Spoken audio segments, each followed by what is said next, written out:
लड़की। मेरा जन्म 1996 का है और मैं अभी 18 साल की हुई हूँ। लड़का। मेरा भी जन्म 1996 का है पर मैं तो 22 साल का हूँ। लड़की। ये तुम्हारी प्रॉब्लम है। भैया दूध में इतनी मिलावट करते हो, कुछ तो भगवान से डरो। दूध वाला मिलावट की बात आप तो करो हिम्मत बहन जी। आपकी फेसबुक वाली डिम्पी देखो और अपनी शकल आईने में देखो। भगवान क्या खुद से डर जाओगी। शुक्र मनाओ हम कमेंट नहीं किए हैं उस पर। लाओ चुपचाप भगवान।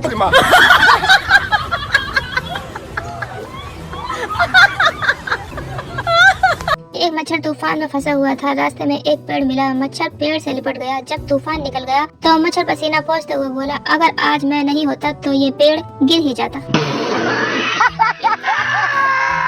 ना दिल्ली वाली दिल दे रही है, ना पटना वाली पढ़ रही है। उत्तराखंड वाली ने भी उत्तर देना बंद कर दिया है। कानपुर वाली सुनती नहीं है। कश्मीर वाली कसम कसम रहती है। बंगाल वाली गाल में चाटे मारने की धमकी देती है। बिहार वाली के नखरे से मैं हार चुका हूँ। कर्नाटक वाली के नाटक बहुत है। विदेशों में कोशिश करूँ क्या?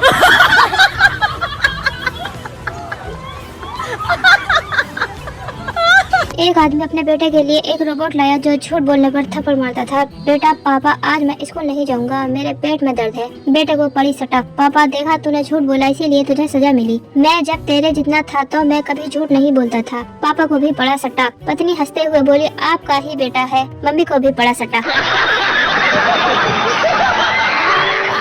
किसी ने एक बुजुर्ग से पूछा, आपने जीवन भर शादी क्यों नहीं की? उसने बताया, मेरी जवानी की बात है। मैं पार्टी में गया था, वहाँ अनजाने में मेरा पैर आगे खड़ी युवती के लटकते पल्लू पर पड़ गया। वो नागिन की तरह फुफकार कर मार कर एकदम पलटी और शेरनी की तरह दहाड़ी।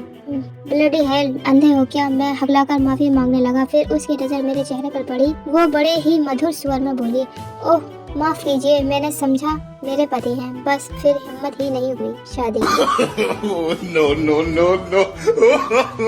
जब बच्चा पैदा होता है तो माँ उसके सर पर हाथ फेरती है तो बाल बढ़ना चालू हो जाते हैं, और शादी के बाद बीवी सर पर हाथ फेरती है तो बाल उड़ना चालू हो जाते हैं। प्रभु तेरी माया कोई नहीं समझ पाया। बात तो सही है।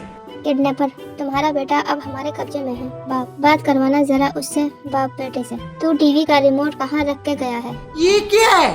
कौन है ये लोग? कहाँ से आते हैं? जानवरों के हॉस्पिटल में अलग ही चक्कर है। यहाँ रजिस्टर में नाम मालिक का लिखा जाता है और बीमारी जानवर की। नाम अशोक कुमार, बीमारी पूंछ में सूजन। एक धर्मगुरु एक शराबी को बोला, इतना दारू पियोगे तो मृत्यु के बाद नरक में जाओगे। शराबी, तो जो दारू बेच रहा है उसका क्या होगा? धर्मगुरु, वो भी नरक में जाएगा। शराबी, फिर जो आदमी शराब की दुकान के सामने नमकीन बेचता है उसका क्या होगा? धर्मगुरु, उसको भी नरक में जाना पड़ेगा। शराबी, तब क्या प्रॉब्लम है? नरक ही ठीक है।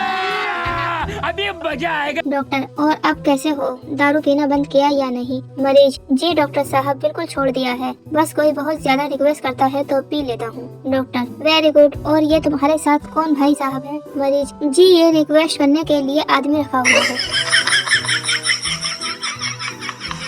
राम कथा चल रही थी, अचानक माइक पर अनाउंसमेंट हुआ, भाई पवन अरोड़ा जी जहाँ कहीं भी हो तुरंत घर पहुँचे। वंदना भाभी उनका घर पर इंतजार कर रही हैं। राम कथा सुन रहे भाई पवन अरोड़ा तत्काल उठ खड़े हुए और उठकर घर जाने लगे। तभी महिलाओं में बैठी वंदना भाभी चिल्लाई, अरे बैठो बैठो, राम कथा सुनो। मैंने तो खाली चेक करने के लिए अनाउंसमेंट करवाया था कि आप राम कथा ही सुनने गए हैं या कहीं और।